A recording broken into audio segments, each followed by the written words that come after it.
Maulang araw mga lalabs ko, nag-crave nga ako ng pinais na isda, kaya samahan nyo ako. Let's cook! Sobrang sarap ng pinais na isda, kaya naman, matagal ko na nga rin itong hindi natitikman. Hello kaya let's go, let's cook! Halika kayo, samahan nyo ako tayo magpapais ng isda.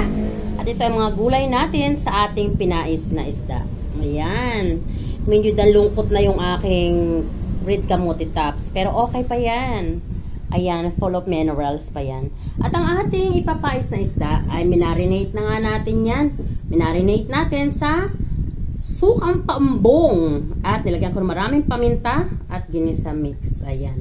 At syempre, sa pagpapais natin, dito tayo magpapais. Sa ating mini kawali. Nilagyan ko ng ayan guys, para makita nyo yung kabuuan. Yan siya oh. Anong tawag niyan sa inyo? Ilagyan ko lang ng dahon ng saging. At sa ibabaw, sa ilalim nga, ay dito ko ilalagay yung mga gulay. Ayan.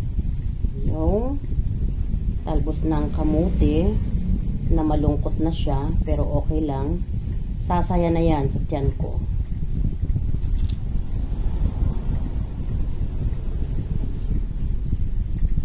Ayan. So, pagka-place natin ng talbos ng kamote, ay ipi-place na natin ang ating, thank you, fish da! Ayan. So, i-place natin ng ganyan para naka-arrange. Maganda. Kasing ganda nyo, diba? Diba pag berry maze, yan sakit sa mata?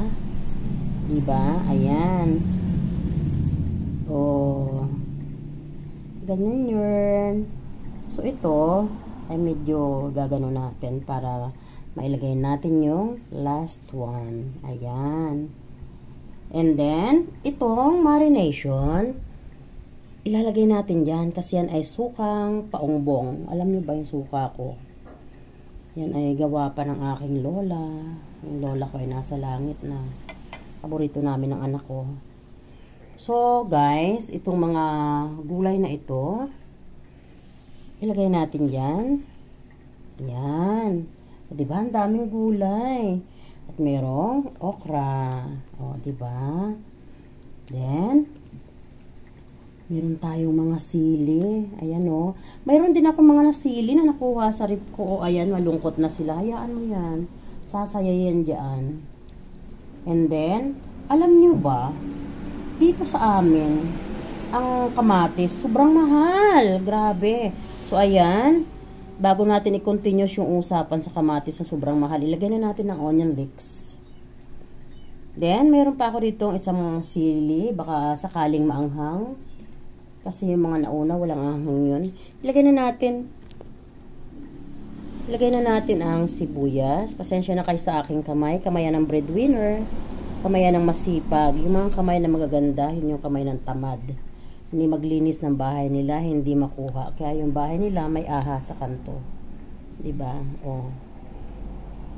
Agree, disagree. Pero totoo yan. So, ayan. Ang ating kamatis na gold. Wow! 3 peraso guys ng kamatis dito sa amin. 56 pesos. Sabi nga 58 daw. Tinawaran ng 2 pesos. Sabi ko ate wag mo nang tawaran. Okay na yan. Pero iniisip ko lang ba't sobrang mahal. Ayan. So bawang. Medyo generous yung bawang natin guys. Ayan. So yan ang pinais ni Tita Uena. Ayan.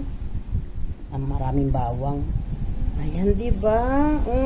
At ngayon naman ay pipigaan na natin yan ng kalamansi. Meron tayo dito ang 3 piraso na kalamansi. Ipipigaan natin yan dyan. Sa palibot na. Wag na sa isang ispat lang. Palibot na natin ipapiga para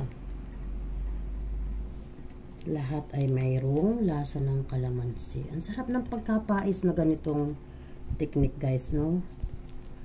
Ayan, ang bango. Ayan. Pag ako'y nagpapais, hindi ako naglalagay ng luya. Depende kung ipapais. Kung ang ipapais ko ay bangos, yes, naglalagay ako ng luya. Ayan. Pero pag ganitong isda, okay na yan. And then, wait, maglalagay ako ng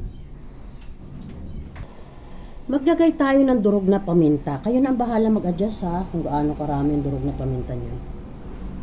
And then, maglagay din tayo ng partner ko sa kusina, Ginisa Mix by Ajinomoto. Ginisa Mix! Baka naman, by Ajinomoto. At ayan, ipalibot na lang natin yan dyan. Ayan. And then, meron ako ditong pinagprituhan ng tinapa. Ilalagay din natin yan sa palibot. Ayan. Pinagprituhan guys ng tinapa, pinagprituhan ng baboy, pinagprituhan ng chicken, pwede. Basta yung pinagprituhan. Basta wag lang may amag ha. Basta mabango pa sa pang-amoy nyo. Napakasarap niyan guys. Para sa pinais. At yan ay okay na. And, meron ako dito na dahon ng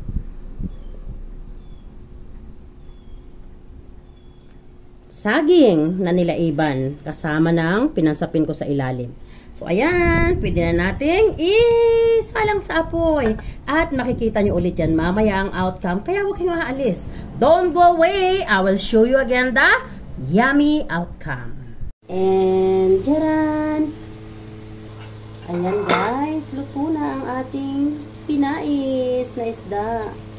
Look at that. Oh! Luto na. Sarap.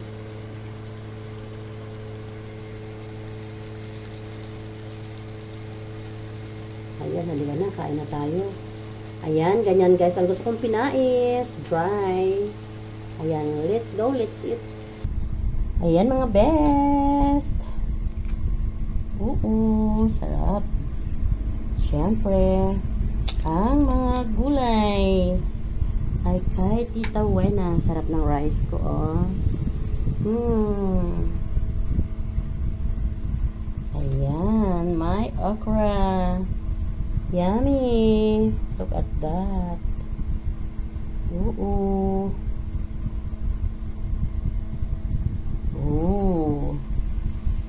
Look at the sabaw na pinais natin.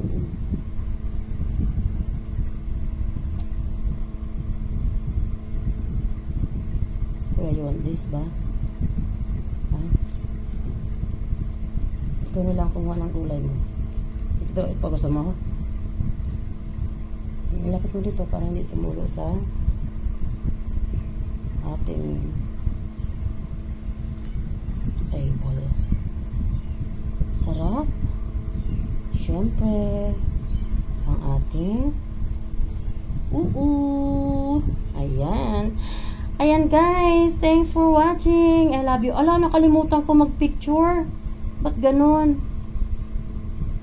Nakalimutan ko mag-picture. Wala tuloy ako ma-post na photo. Ay, ba't ganun? That's okay. Okay.